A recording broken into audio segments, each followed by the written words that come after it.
Hallelujah. Hallelujah. Ngokhulu kwithoba siyabingelela.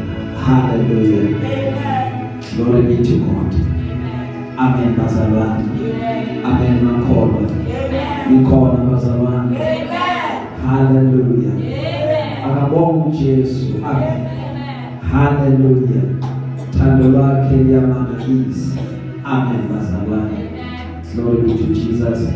Namhlanje ngizizwa ngithokozile bazalwane ukuthi ngizoma phambi kwenu. Really anguthathi kancane ngizibona ngiluseke ngendlela eyisimanga. Hallelujah.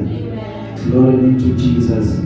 I believe ukuthi uNkulunkulu bengakhetha noma ngawubani but kimina ngizizwa ngikhethekile ukuthi usabheka ngakumina angiphe izwi esizokwabelana ngalo libe isinkwa sethu sanamhlanje. Hallelujah. Anguthathi kancane. I don't take it lightly bazalwane. Ngiyambonga uNkulunkulu ngethuba, ngiyawubonga umoya oyingcwele bazalwane ohlala njalo anami. Hallelujah. Ngoba akukho ukuzenzela, akukho ukwazi. Hallelujah bazalwane. Ngibona nje ngingavuma ukuthi ngene esikolweni umoya oyingcwele angifundise ngoba ngiyenkosini. Mina bazalwane mhlawumbe ngabe ngamtshela ngamthi ngamshumayela once in 4 months. Hallelujah.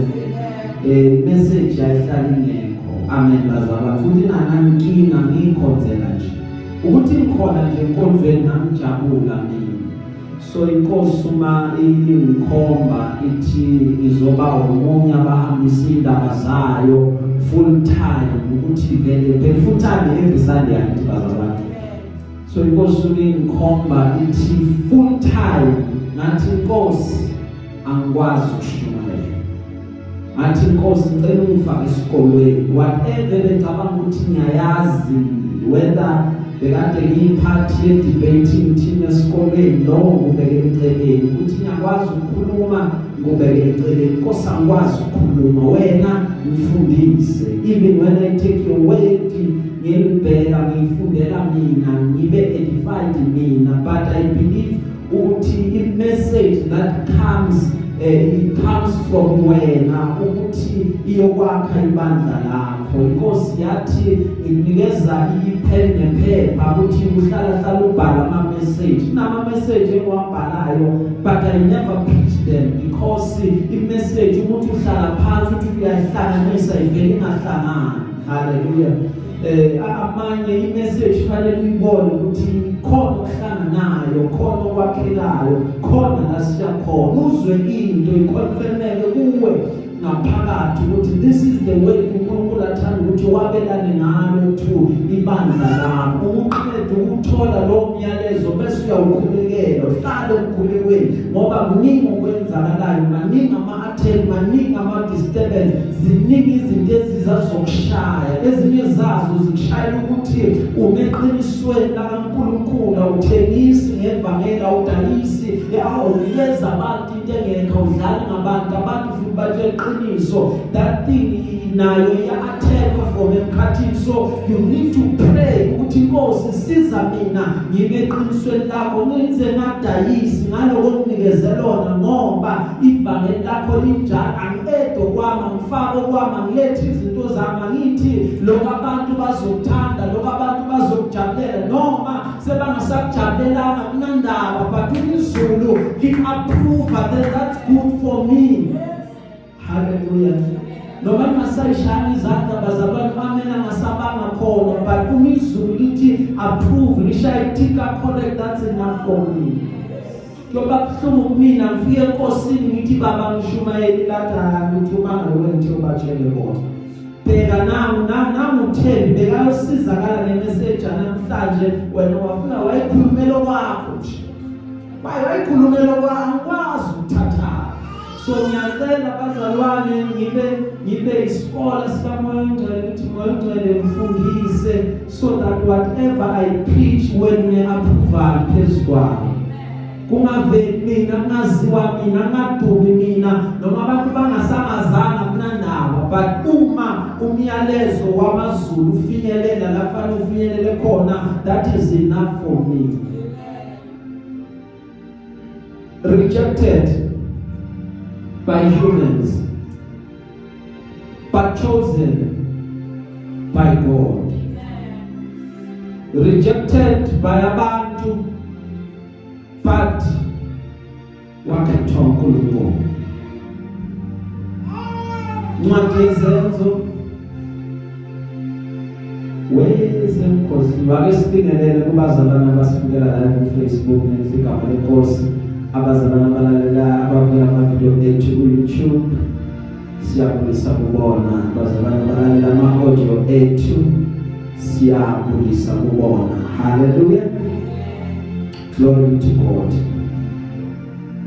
Acts chapter 4 verse 11.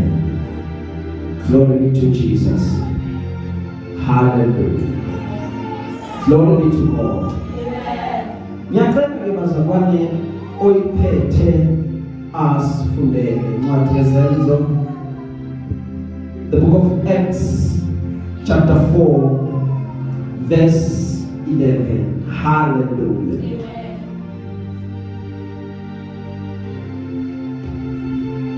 Acts chapter 4 verse 11. He is the stone that the builders rejected, the stone that has become the cornerstone. Hallelujah. Amen. Glory be to God. Amen. Cela oyiphethe ngesizulu asifundele bazalwane. Incwadi yezenzo chapter 4 verse 11. Yena uyitshe eladelelwa yinina bakhe, eselaba yinhloko yegumbi. Hallelujah. Sizovala thina sonke amehlo. Sicele usisi wethu uLebo asikhuleke.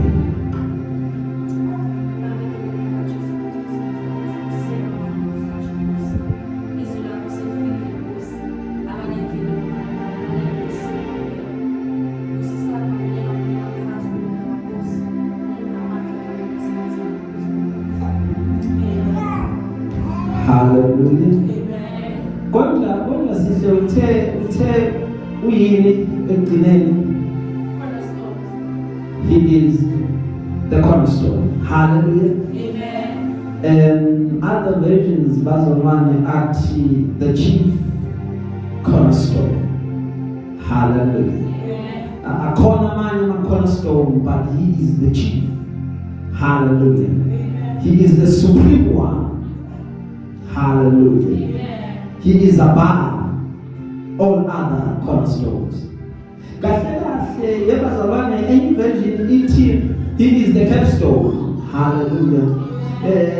Bathi abachazayo the capstone was a very important stone that held two rows of stones together in a corner.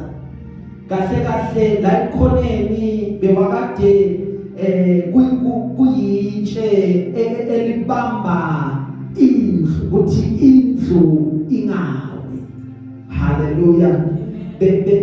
Bewathi nebamba abambe la ikhoneni abe insika ukuthi lendlu ayikuwa. Uthi Jesu umekhuluma encwadini kaJohane, mina ngiyindlela neqiniso nokuphila, akakho yakubaba ngaphandle kwami. Noma bengakhuluma bathi kukhona ezinye indlela eziya enkosini, noma bengasho bathi sonke sikhonza uNkulunkulu, bathi uthi uJesu, I am the way, the truth and the life. Ayikho indlela.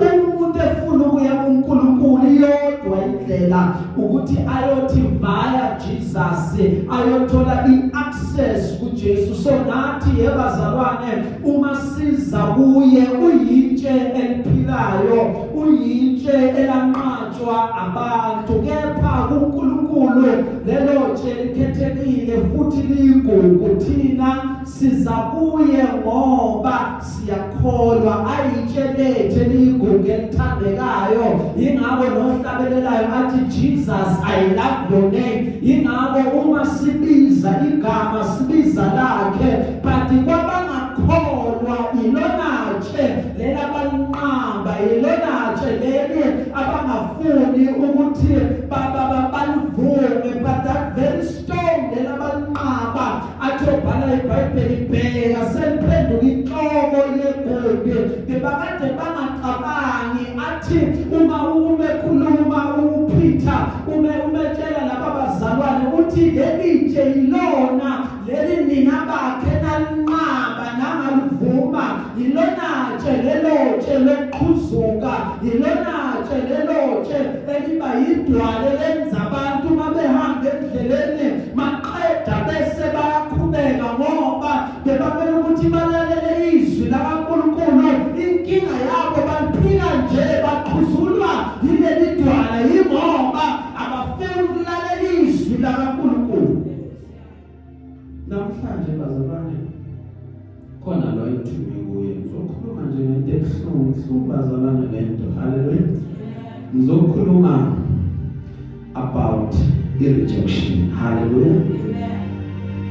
Sizokhuluma about rejection. Rejection is very painful because it challenges our need for social acceptance. Ubona abantu yebazalwane kubuhlungu ukureject.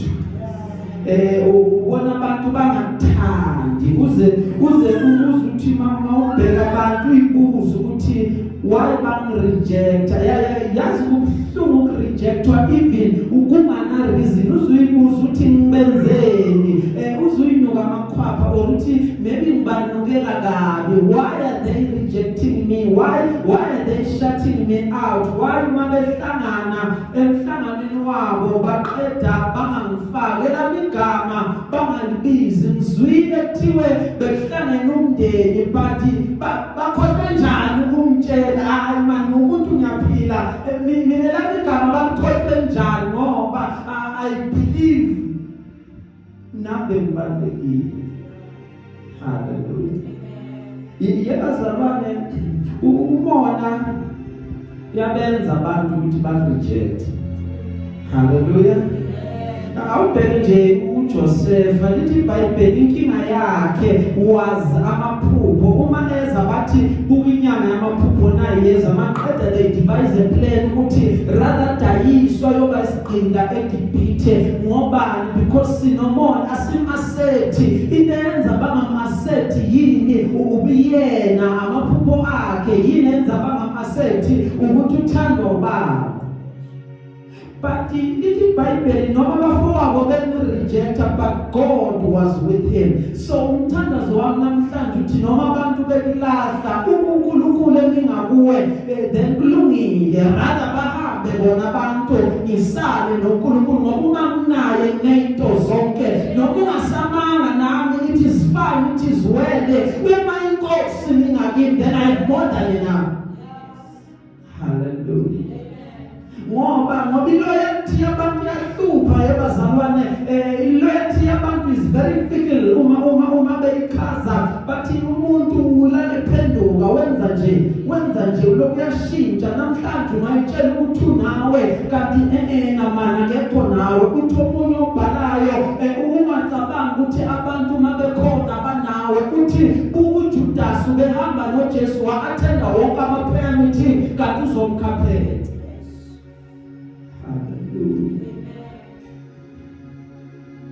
Kuvamisile bazalwane ukuthi umuntu athunywe uNkulunkulu maqeda abantu bamreject.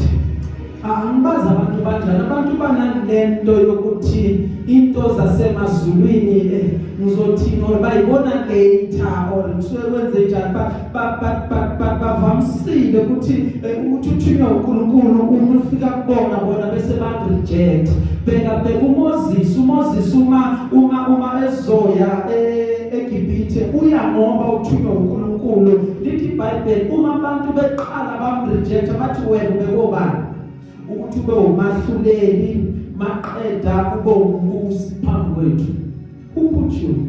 So thina into yakhe singeni yena the very same Moses ingelo seyakhuluma kuyena yathi kuyena hamba ukukhulula uIsrael wena uzoba umbusi nomhlengi kaIsrael but umefika kubona labantu athunywe kubona bamreject so kuyenzeka lapho thunywe kubona bese bayareject. Hallelujah. Ya kuyenzeka ukuthi uthunywe kubo umufika kubona bale wena but lento iphethe bayifuna bathatha isikhafuthini wena bathi mawufaka emgodini kuyenzeka ukuthi lapho thunywe kubona bangakwamukeli bangakuzwisisi.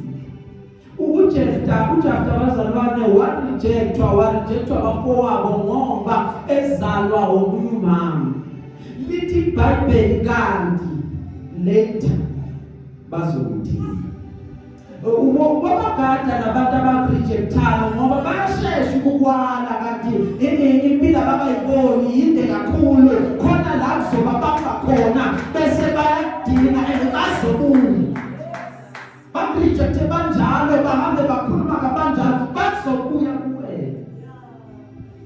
Hallelujah. Glory be to God. Kwesinye isikhathi kuyenzeka urejectwa abantu obungabacabanga ukuthi bangarejecta. Hallelujah. Khona the special ones, khona laba basenhlizweni, khona labo babekela.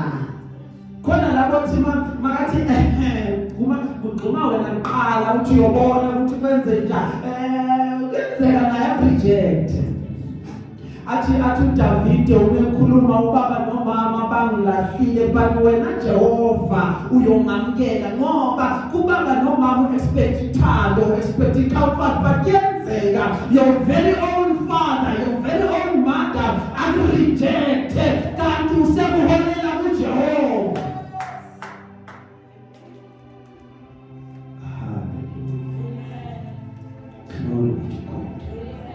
uStefan wathi rejectwa ekhandwa ngamatshe ngoba uma berejecta the people can do anything to you. Ungacabanga ukuthi bazorejecta baqulela amaqulo asesontweni nabazoyenza noma ngayini abanye bazothatha impilo zakho obatshele zona ubathemba bahambe baphenda batshela abantu yonke into batshele yona bakuthathe bayokuneka phambi kwabantu bathi ningambona njena unje so kuyenzeka bakhande ngamatshe bathi baphela ayikho indaba yakho njengoStefan wathi ekhandwa ngamatshe wathi ngibona amazulu.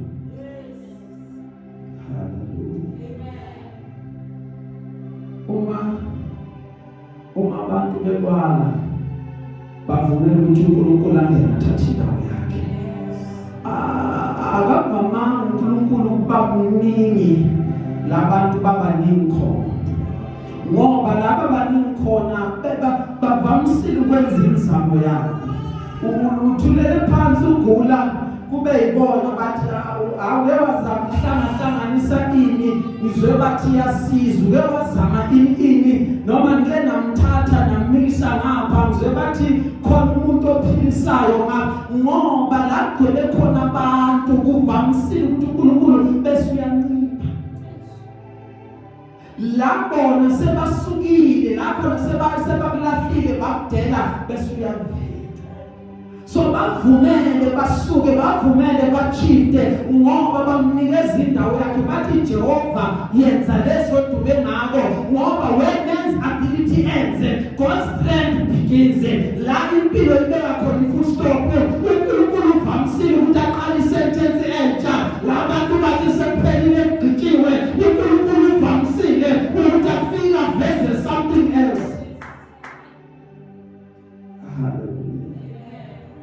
Ngemva kokuthi uPaul ehamba bulala amakhola naye bamrejecta.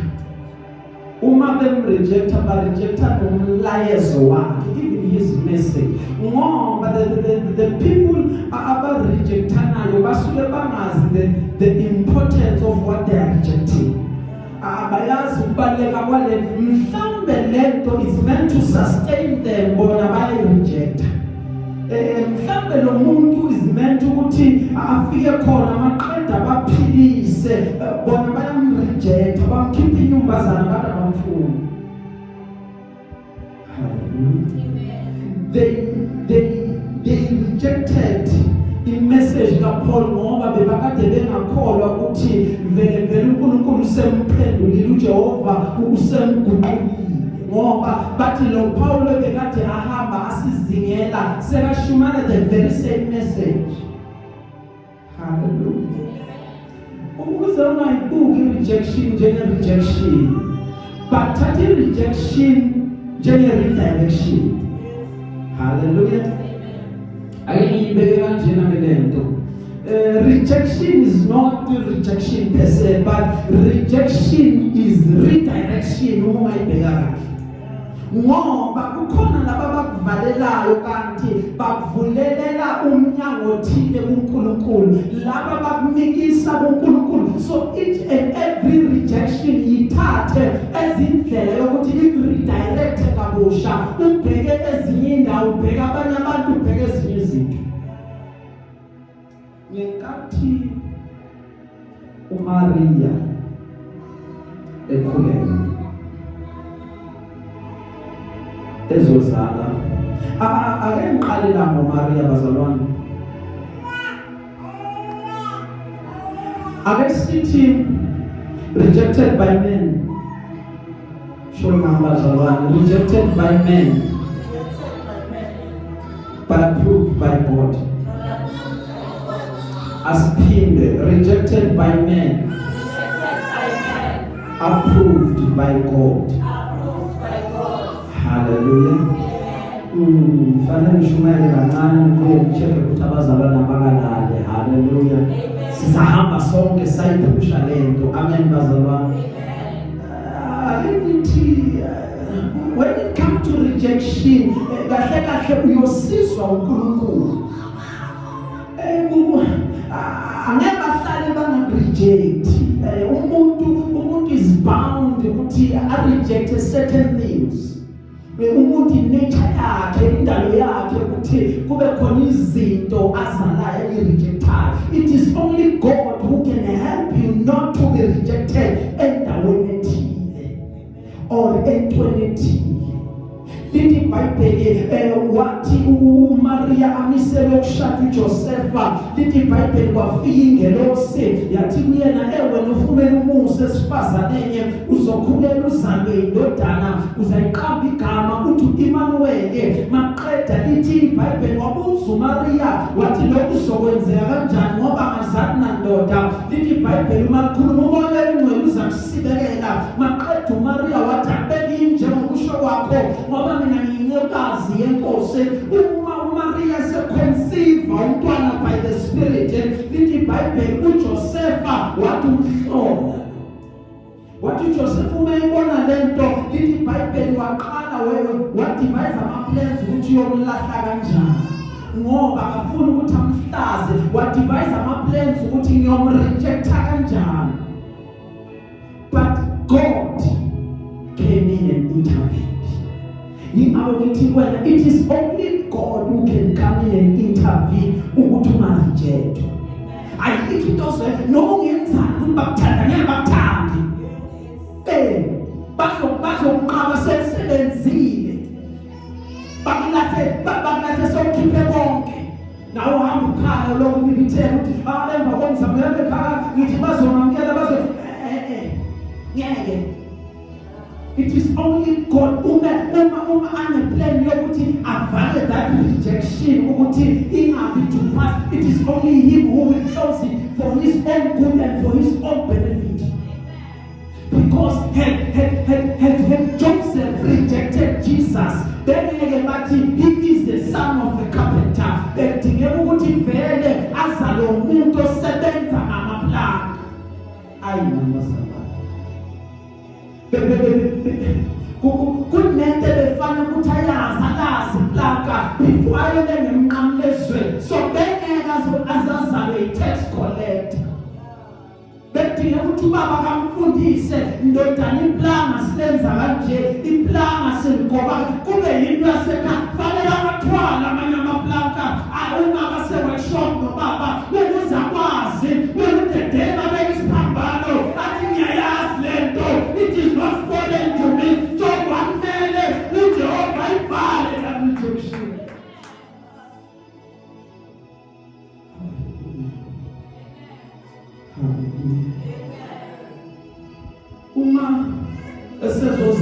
lalela uJoseph akasamreject uMaria uthi umkamlo mabambuza uthi firstborn yami haleluya umezozalo indawo yokulala bethu.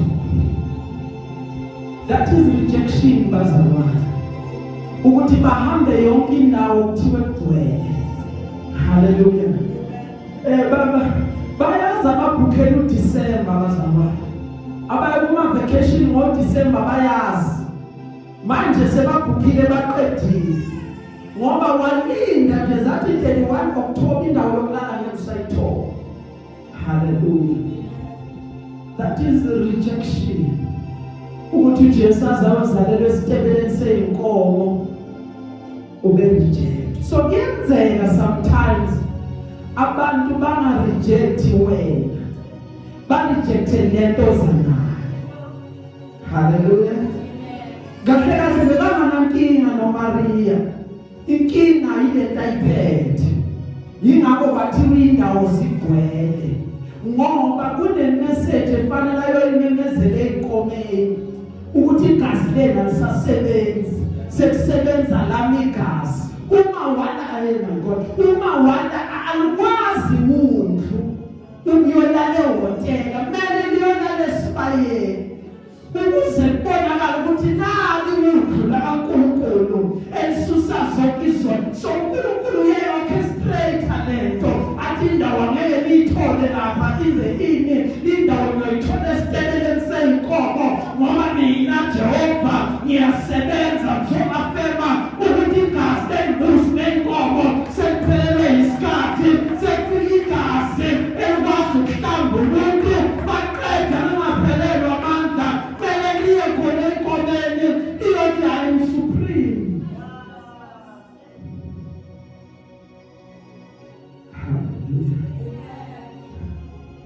Unless abantu bakureject khona into engekuzazi khona into engekuzuzibona uyayibona le day bakureject haleluya ngoba mase bakuthanda ngazi ukuthi namehlakha yavaleka kwezinye izinto lokhu comfortable kumnandi yonke into haleluya. But the day bakureject now uzoqala imali lamasando walokakhona yatsengibona masokubeka u2 no2 maqeda kuphuma u4 maphuma u11 kulazo ayiyo mosilenda yeah haleluya. Ngafika ngathi ngize kumama bathi umama akekho mara ngoba nyamaza ahamba shiya imoto ngari imoto nangiyayibona ikhona athi ushubeka ngimbalekele yiko kunala muswele ukuthi uyomtshela kanjani but it's fine hallelujah. Rejected by men, chosen by God. Uthi Jesu nibusiwe ngabe nzonda na ngabe ntwasa bethuka belahla igama lenu ngenxa yendodana yomuntu. You are blessed when everyone are cast out ngenxa yokukholwa kwakho ngoba lithi iBhayibheli weza kwabakhe kepha bakhe abamamngelanga wafika kwabafana naye abafana naye bathini akabethele isiphambanweni. Lithi iBhayibheli even abobhuti bakhe azange babhilive kuye uhamba nabo balayiduze kwakhe akakholwa because sometimes ifamily naye ikholelwa lento uNkulunkulu ayibeke kuwe lento ayibeke kuwe uNkulunkulu inkulu kakhulu yenza ukuthi even your very family ingabhilive ukuthi wena unento kaNkulunkulu noma kunento uNkulunkulu afuna ukuyenza ngawe ingakho ifamily will always consider ukuthi umntwana lo. Hallelujah. Yiku Jesu athi akukho umprofeti owamkelwe ezweni lakhe yonke indawo kunjalo. If you are still in your nation ngeke bamukele into yenza bangakwamukeli ngoba uthi uNkulunkulu esebenza ngawe bona badonsa history. Hallelujah. Kanyamazi wasale kusamafinyela. Yini uyashubela zona kodwa. Anyamazi lokhulele lapha kwami uzomtshelana. Then there is the move of God. uNkulunkulu uyasebenza ngalesitsha bona babona umntwana kulomuntu. Kanti lo muntu uyinceku kaNkulunkulu abama-approve. And into ugcobo ongana-approve akalize likusebenzele. Wabona ngathi abangani balibhana ngeke usize ngalutho. Because why? You undermine the anointing God has placed over my life. Because ngokwehiraka slimani. Hallelujah. uNkulunkulu uyamthatha elevator mbeke ukuthi ngibe umlindi womphefumulo wakho wena ubona ungani. Hallelujah. Lithi iBhayibheli encwadini kaIsaiah, he was despised and rejected, a man of sorrows, acquainted with deepest grief. We turned our backs on him and looked the other way. He was despised, and we did not care. Ukuthi umelahla, umengafuma, we did not care. Walahla. Athu Jesu, uma izwe linzondo, ukhuluma nathi, ukhuluma nebandla. Nazi ukuthi lazonda mina qala. Why izwe lingasifuna, lisifuna ngoba yena bazange bamamke asibona bezwe thina. Uma besingabezwe bezosithanda, bezosamke alukwazi ukwamukela something that is foreign to it. Hallelujah. Noma disguise kanjani. Uma wahlatshwa, uma izwi lafika lahlaba, noma ungayifihla uya kwezinye indawo eyibize ngamagama, bazothi uyakholwa. Awunje uzofuna nacho. Kunento mangehlukile nawe. Hallelujah. Ngoba kunento abayibona ukuthi uhlukile lo. Akabhilongi la. Hallelujah. Yingakho ngithi noma ungayithandisa ngeke bakuthande ngoba kunalento ehlukile leyenza ukuthi bathuke yena. Uma bathuka yena lo inkosi yakho nawe bazothuka. Nawe ngeke bakufune. Hallelujah. Glory be to Jesus. That is why the Israel is so strong. Sengcina bazalwane thanda ukuthi kinina uNkulunkulu ukhanda amasu ukuze owumlahlwa angabe umlahlwa kuye. Noma abantu bengakulahla, noma abantu bengakudela ube udeliwe, abanye baphigama bathi ulahlelwe, but kuyena ufuniwe utholakele, kuyena uthandiwe. So akhathalise ukuthi ubani okujikele, ubani okuphenduleka kanjani, but look unto God. Ngosizo lwakhe luvela lapha vele ebantwini. Unganamatheli abantu kakhulu ucabanga ukuthi baphethe yonke into yakho, abanayo into yakho. uNkulunkulu efuna ukusebenza angavusa noma ngawubani noma ngayikuphi ukuthi azoshintsha impilo yakho. Ungathembeli kuma-familiar faces ngoba sometimes ama-familiar faces iwona lawo akudingekayo.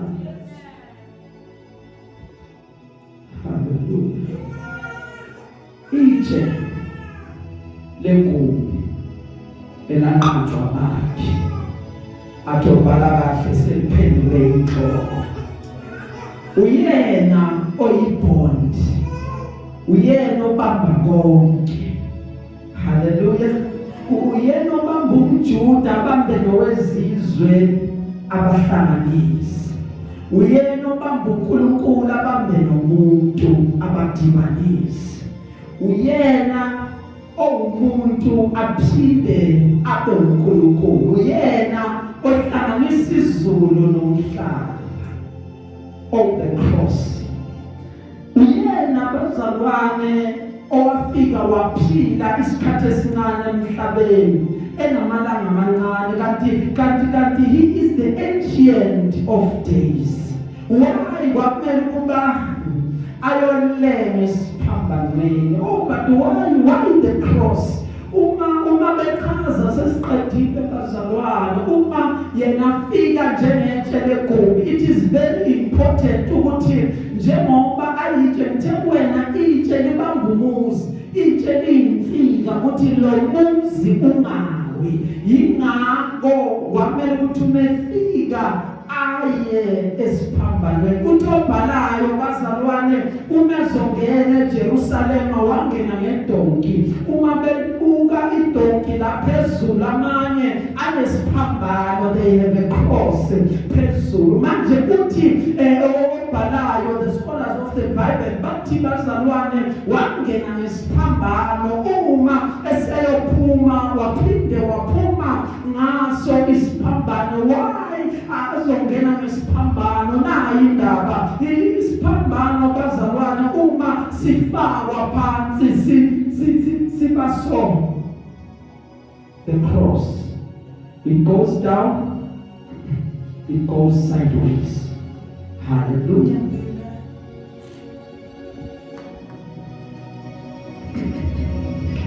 Oh, the cross of Jesus, it goes down, it goes sideways. Hallelujah. Mfuna bena leso sithombe sesiqedile. Why kwamele ukuthi ayolenge esiphambanweni? uNkulunkulu had his ways and means ukuthi orchestrated this rejection by abantu. Ngoba lithi iBhayibheli even uPilato uma embheka waze wageza izandla wathi angitholi icala kuyena, wangatholakali icala kuyena, but it was confirmed and affirmed ukuthi uJesu la yophelela khona uyophelela esiphambanweni. Na uma uJesu ekujeni yokuthi aye esiphambanweni, utshela uJudasi uthi mngani shesha wenze lokufuna ukwenza.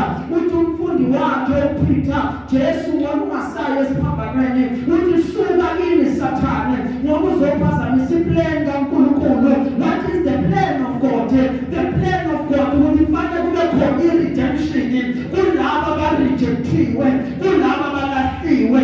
Ngoba ukwenza kwethu isono kwenza ukuthi kube khona i-rejection, sihlukane noNkulunkulu, sibe kude naye. But ukuze uJehova uyasibuyise kube khona i-redemption, asibuyise nabantwana bakhe, kwamele ukuthi yena ayolenge esiphambanweni. But uma besifaka isiphambano, but siqala phansi from men, siyahamba siya phezulu, siye ezulwini. Umuntu eline sibuka isiphambano uyabona ukuthi sembheke phezulu la usizo lwami luvela khona.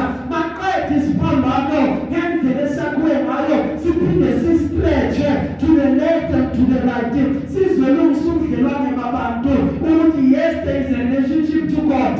Yes, again there has to be a relationship between men. Uma bephila ingakho lithi iBhayibheli, the child couldn't both wisdom and stature before God and before men. Ayikho uNkulunkulu azoyenza ngaphandle kokuthi ifaka abantu.